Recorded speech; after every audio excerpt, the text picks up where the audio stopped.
we have to just take moment by moment, and this is really serious, appreciating where we're at now, and where we've come from, and understanding that there's mercy and grace, growth in that, pausing to take that deep breath, pausing to take that break, and just being grateful that you're making it moment by moment, day by day.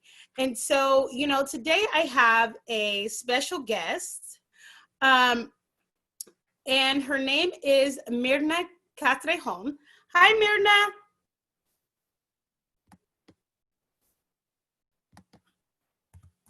Hi. How are you? I'm well. Great to see your beautiful face. Yours too, my sister. How's your days been going? Well, I mean, I love what you said in the intro, because I think that one of the challenges that we have is understanding that we're all experiencing this crisis in very different ways, depending on issues that are predictable, like whether you're employed or not, whether you have a job to go to, or if you're considered essential and need to go outside of your house and take some risks, protecting the rest of us, right, from this pandemic. Or if you have one child or multiple children at home, and you're also trying to hold down a job while doing a home-based education, which is not what traditional homeschooling looks like at all. Right. This is really emergency education, right? And the fact that we're all in our homes and experiencing very different realities, to me, has been a constant challenge to be mindful that we're all on different paths and experiencing different degrees of pressures, and to be always grateful for what we do have, but above all, to always look for the opportunity to find the joy. Yes. One of my hashtags, I'm an inveterate Facebook poster, and I always try to look for the beauty or the joy or the silver linings, while recognizing that there are people out there risking their lives. There are people out there losing their lives. Yes. And this isolation and this uncertainty has put a tremendous burden on all of us, but especially on those that are the most vulnerable. And so that orientation towards justice, that orientation towards equity, does call on us to be both grateful, but also mindful and active in doing everything that we can to lighten the burden on those who are suffering more, and taking this as an opportunity to learn about how the cracks in our society, in our system, in our education delivery system, can light a path towards doing better. Because when we come back, it won't be coming back to same. We need to endeavor to come back to better. You are so right. And in that, there's a future and a hope for our children. Yes. And knowing that this is generational, it's a marathon, not a sprint, right? That's and right. So can you tell people who you are and what you do? I just dove right off into the deep end. That's okay. We love diving into that, right? My name is Mirna Castrejon, and I'm the president and CEO of the California Charter Schools Association. We represent about 1,350 public charter schools across the great state of California. And I've been blessed to be in this role for about 18 months. But I've been a long time advocate for charter schools, for choice, for equity and access in education. I've spent my entire career doing community organizing for ed reform, and other efforts that have to do with getting better at doing better for our kids. Right. And so, talk about what your passion for education has looked like, when you first started noticing that passion and putting that action to work. Yeah.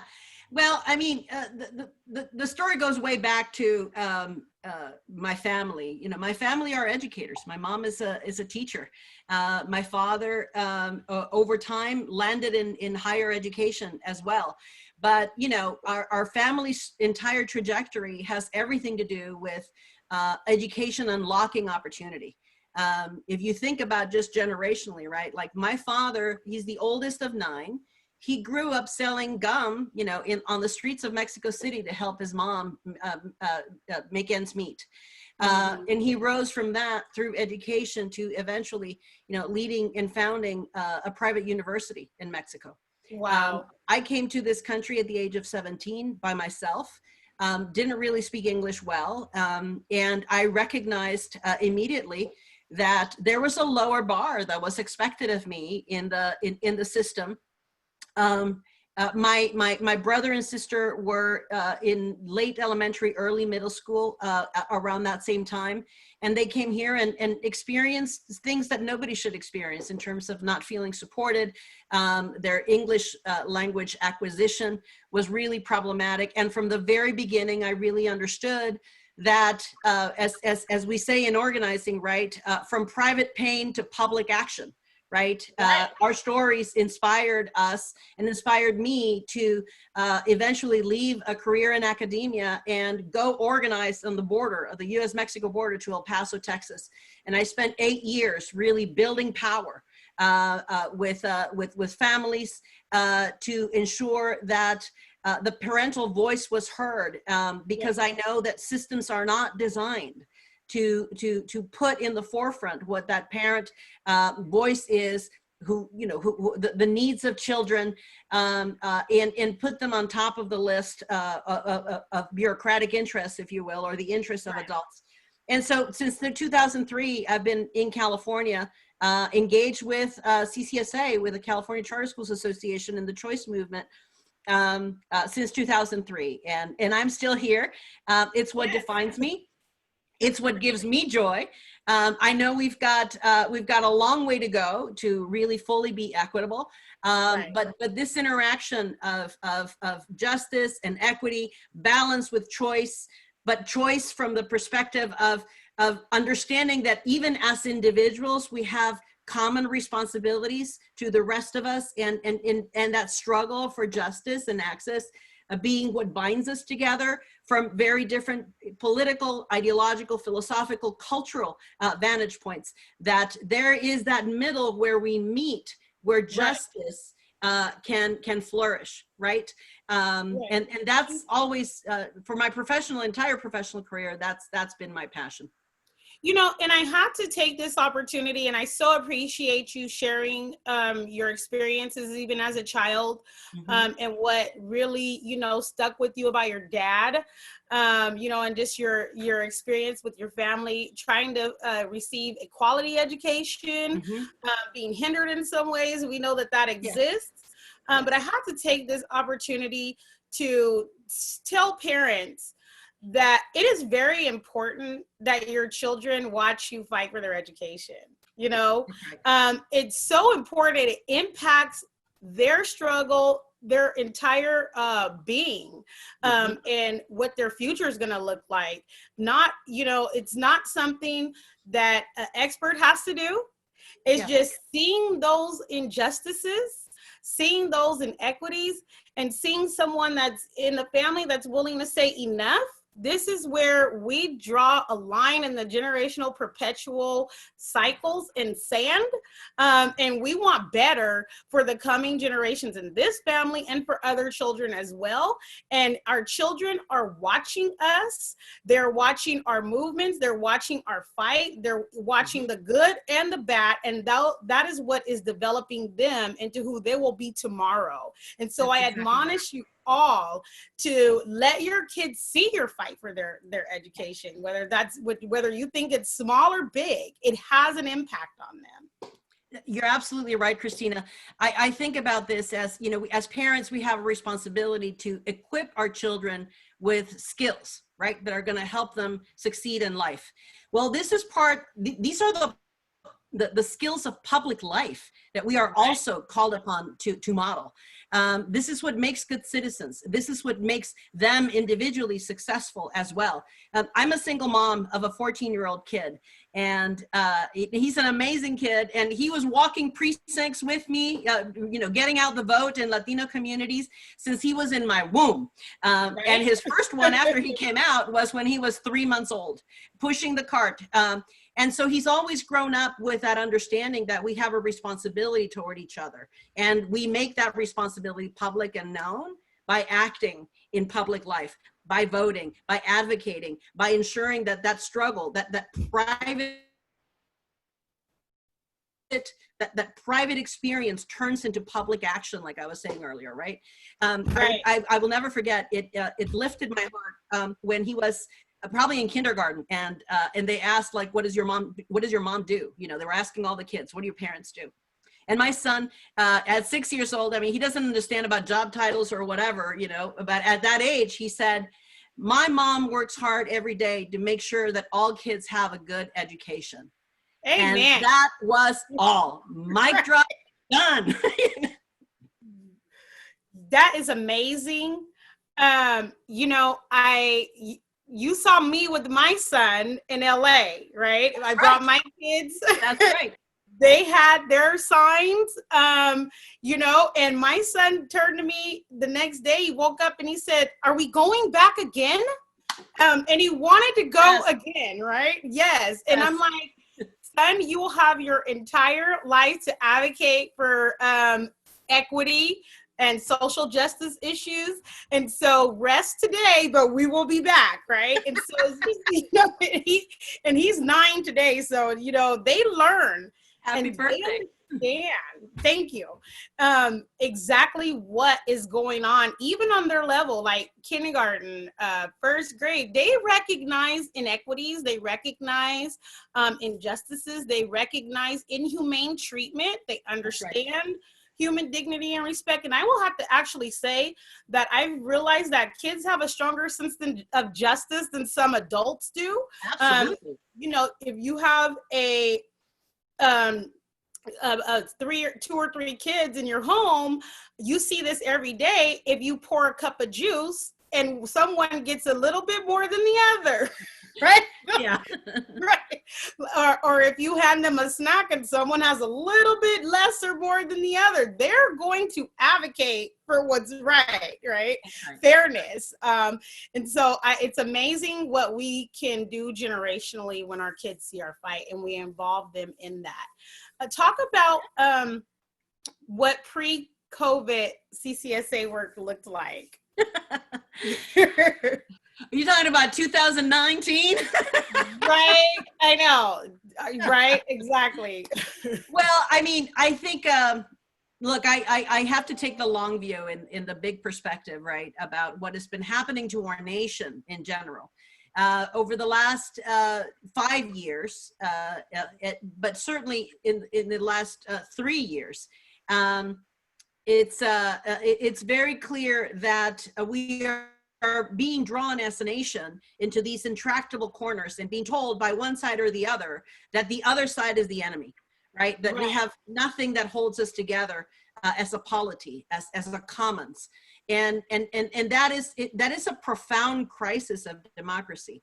And charter schools, unfortunately, have been kind of in this fulcrum of this debate about which side are we on? Are we a right-wing conspiracy? Are we progressive enough? Are we progressive at all? Are we some part of machination towards privatization and delegitimizing government service? Whereas for people like you or I who've been in this struggle for years, I mean, I don't care what political orientation people come into the work. Justice is justice. Quality is quality. Access is access, right? And we know that there are mediating circumstances that make access, especially for kids like yours and mine, you know, to get full access to a high quality education. And I don't believe in silver bullets, whether they are from the charter side or from the union side or whatever. I don't not believe in unions, right? What I don't believe in is doing the same tired things that don't work and accepting mediocrity or worse. Accepting, you know, educational negligence in exchange for some sort of allegiance to some political ideology. That to me is absolutely unacceptable. And so I think that's been the struggle. And no question that the charter movement for the last few years have been subject to sustained attacks, you know, paid media, right? Recasting the debate from one of educational access and quality and wanting to do more and better for kids into something that is cast as nefarious or having ulterior motives that don't benefit the public. And nothing could be further from the truth, of course. There are interests that are advancing that, and it's created a problem for us politically. So 2019 was probably the hardest, the most existential threat that we have faced as a movement. We had the unfortunate convergence of a nation and a state that was really polarized radically, like you're either for us or against us kind of thing. I reject those politics, but whatever. Right. That's what we were living. And a change in administration, which always signals a change in policy. So we're in an unknown, right? We had 3 successive governors who you could rely on their veto. Because they could, they saw the value of charters in balancing out a system that doesn't work for everyone. And frankly, we just didn't know enough about how Governor Newsom's education policy orientation where we would fit into that. So there was definitely a concerted effort by labor, all of unified labor, to really curtail the charter movement, especially since for the past 10 years, we'd had tremendous growth. So we were in the fight of our lives. You were in those fights. I was there too. Yes. Right. And we ended with a compromise, but the fight's not over and the attacks are not over. No. COVID-19 has changed some things, but we still have folks who would rather see us gone. And we have to absolutely stand up and continue to fight, just like we did all last year. And I was just very touched and also convicted and compelled after coming to those hearings in Sacramento and fighting for our rights to continue to be able to have charter schools, beyond that toxic package of bills to the task force, to you name it, and just seeing the thousands of parents lined up with our children, their community leaders, pastors, you name it, but yet ignored in a sense, right? That is our fight. And so it's like, here we are utilizing our parental voice to say exactly what we want for our kids, but yet getting ignored. And that was just very difficult and challenging for me. I have to say, because, from the parental purview, I'm thinking, well, if you're not listening to us, the parents, then you're listening to special interests who don't have our voice and our children's voice at the heart of what they're doing. And so what is this going to look like? And how far do we really need to push and go? I mean, we all loaded up on buses, come out there, tell you exactly what we want, and then kind of just get, smugly treated by, some people. I won't name any names, but as a parent, that's disappointing, yet we still continue to fight, right? That's right. And we still continue to debunk the rhetoric and the myths. California has public charter schools. There's a division that's created, but we're not the ones creating the division as parents. We're just looking for quality education. And what is that going to look like? And how can we have access to that quality education and then keep it, right? And so I know the battle's not over and it rages, but I really am encouraged by the fact that parents are standing up for what they want, using their voices, bringing in community leaders, bringing in family members even, and saying, no, we're going to fight back, and this is what we want for our children. Right. That's exactly right. Well, listen, I mean, I go back to my old roots, in the early 1990s in education organizing, right? And my mentor taught me one very important principle. And that is, when it comes to moving public policy and acting on behalf of the commons, right? We have to have a very clear theory of power. Power comes in 2 ways: organized people and organized money. And we are right now at the mercy of organized money. Mm-hmm. The only way to counteract that is with organized people. And that is why I was so incredibly excited to see the National Parents Union come on the stage, because you are that special interest that represents the parents, right? And it's a balance of power. All politics is ultimately about compromise, but compromise can only be engaged in, right, when you actually have a balancing of power. If one side is completely powerless, there is no balance. Right? Right. So we have to be unapologetic about building power, about raising money, about playing in the arena, and standing toe to toe with interests that are against us. Because and also trying to find common ground where we can, right? I philosophically, I don't have anything against labor unions at all. I just want them to stop trying to destroy us. Right. That's all, Right. And we have to balance, be good actors, right, in trying to find that common ground. Like right now, I think, especially in COVID, under these circumstances, here's an opportunity, right? And I know that the NPU is really involved in articulating what does it look like when we come back, in the service of equity. Like we have that in common. When we need to protect parent and student safety, we also need to protect staff safety. Let's figure out like those moments where leaning in together is actually more advantageous and better than fighting with each other. Like I ain't gonna start nothing, but I will kick back. And we'll finish it as parents because, even though parents may not understand the level of checks and balances in politics, and even maybe though they may not understand Machiavellian approaches, because that's what, Yes. I'm gonna just keep it real. When I see the level of fight and money spent, this is like Machiavellian approaches. But what we do understand is that our children, especially in the communities of color, have been at the bottom of that and have been the ill-served, least served. The money and the power and all of that hasn't trickled down. Yeah. And so we recognize enough, right?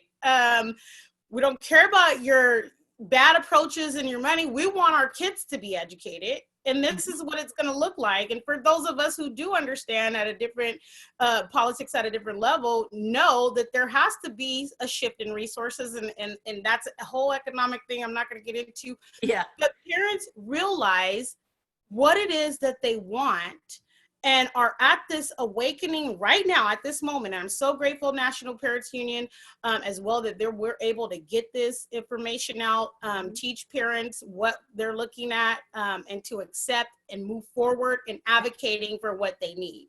Yes. And so that is exactly what is necessary, because at the end of the day, those bad schools require parents to enroll their kids in. That's exactly right. And at the end of the day, the power of the parents is the most powerful tool, because we can say, no, we're not going to enroll in bad systems. We're not going to enroll in bad schools. Mm-hmm. We're going to look for what is quality. And in that sense, it will create that healthy competition. And That's so right. Listen, it comes back down to the fundamental challenges of life, right? As a woman, as a worker, as a parent, as an education advocate, like what are you willing to fight for? What are you willing to put your focus and your energy to create something better? And it's not just about me and mine, right? When me and mine are benefited, we extend that benefit, that blessing, that centrality, that sense of agency, of the ability to transform our reality from our public action. And that is the true legacy of the work that you do, that the National Parents Union is doing. You're modeling for children that there is agency, that there is hope, and that they have a place in that story for reinscribing what opportunity looks like in this nation. And that should not be underestimated. It should be celebrated and uplifted. And I celebrate the work you do with your partners. Thank you. And so what do you see upcoming for 2020 for CCSA and your battle for quality education, access, and opportunity? Well, I'll be really clear. Like, look, in the short term, you know, our thinking and reimagining what does it look like actually to reopen our schools is like our most immediate challenge, right? There's no question. The governor just announced his May revision. We know that we won't fully know the economic impact of the pandemic until July receipts come in, and then we'll probably have an August revise. I want to absolutely say that when we saw the governor's budget, I was really encouraged to see that even in the moment where we are likely at 30% unemployment in California right this moment, that the budget reduction, which was inevitable, you know, but the budget reduction for education is probably around 10% or less with some additional mitigation, which tells me that the governor and his team have put forth a budget that does prioritize education. And unlike the federal government, California as a state is obligated to a balanced budget. So we can't borrow on the future. We can't print money, right? So there's a massive reduction coming because our economic downturn is severe, but education has been protected from more severe cuts than would be reasonable, you know, if we're just looking at the proportionality of budget. There's no question that we're going to have some really tough choices. There's no question that we're going to have some difficult days ahead. We still are a long way between now and August, September when we come back to schools, but how will we come back to schools and to what degree will we be able to be safe? I don't believe that it'll ever be risk-free, certainly not in the next 12 months. But to the extent that schools can prepare for and manage risk better, we are absolutely at the forefront of figuring out those designs. Now, I want to tell you, I have to put in a plug-in for my charters because I want your audience to hear why charter has been uniquely well positioned to deal with this moment. As you know, one of the pillars of charters is that we're autonomous, right? So we're able to pivot and change and meet the needs of students without having to change an entire system, right?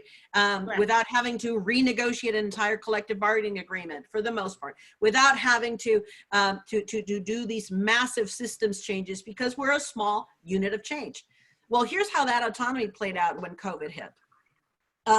As you know, the governor set forth his shelter in place or shelter at home order on a Thursday afternoon. I got at 3 p.m. on a Thursday afternoon. By the following Monday, 50% of all charter schools were back online doing distance learning for everyone.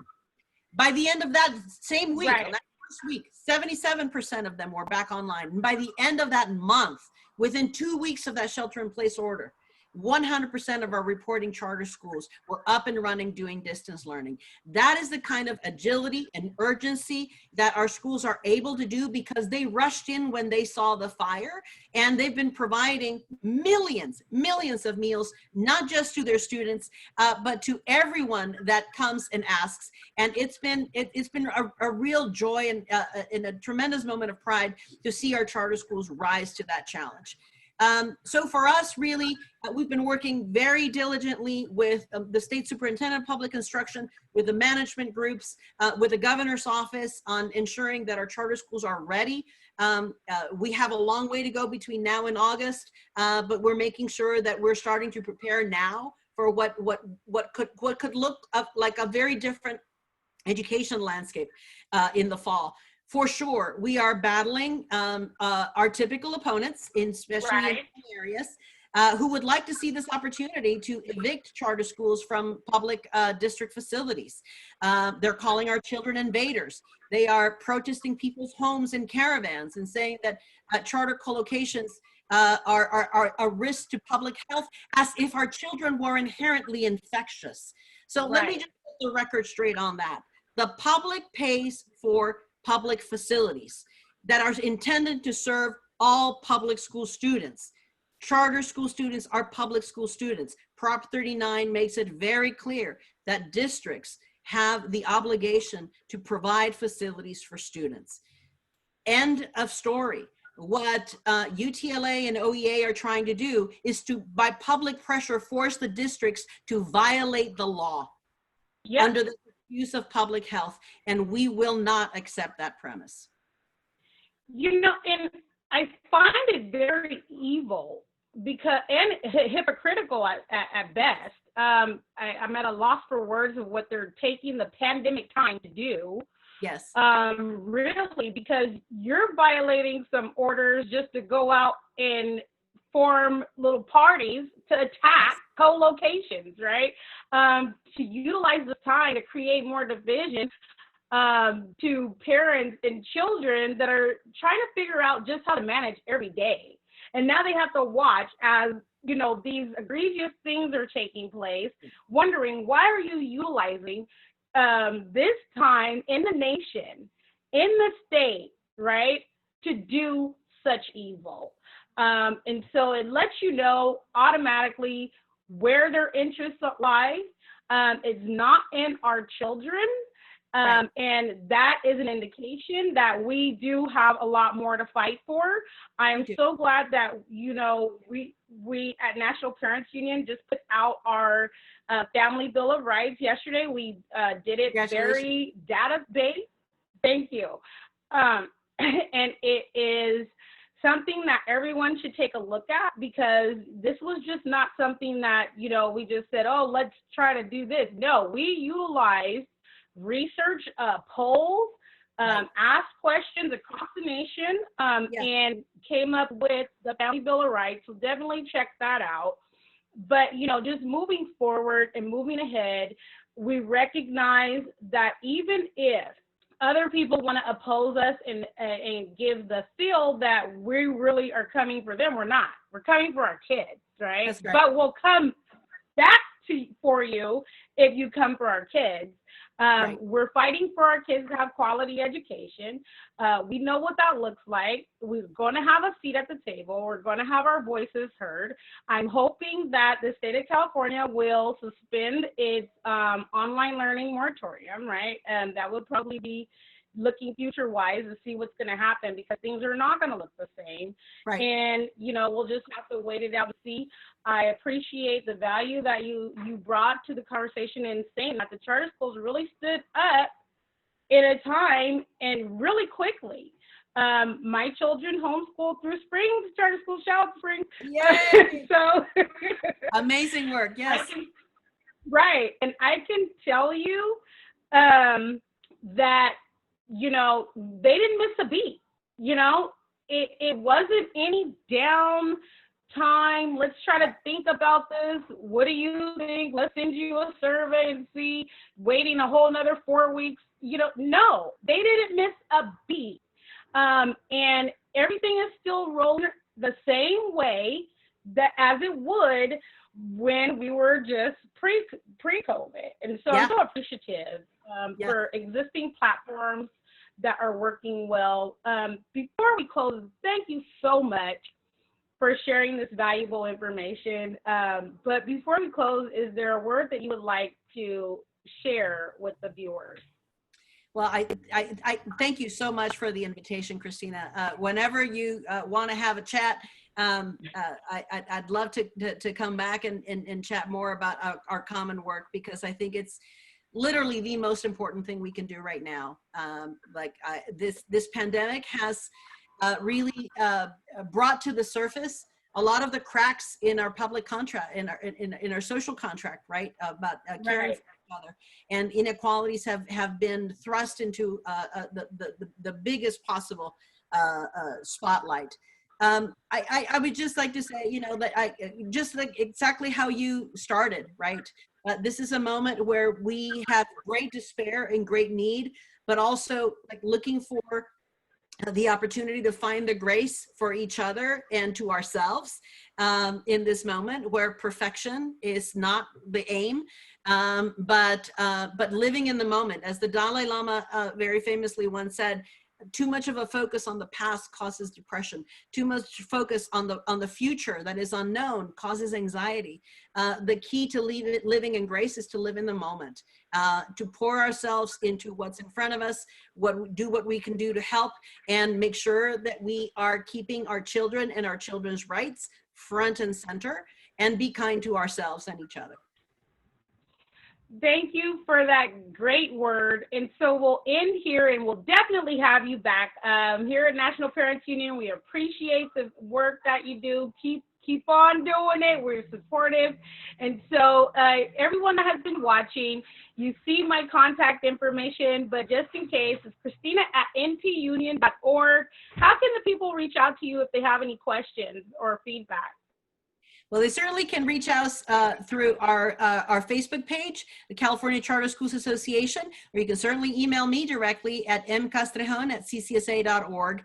Our website is public. I invite you to visit. We've removed all paywalls so that all of our resources and help and advice and calls to action are all open to the entire public.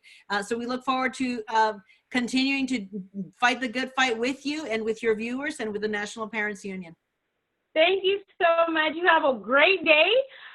Everyone, you have been watching Managing Day to Day with me, Christina Lasser at National Parents Union. I hope you're all well. I hope you're all thriving. Goodbye, America's beautiful children. We love you, and we will see you again tomorrow, same place on the National Parents Union Facebook Live, same time with Managing Day to Day. Goodbye.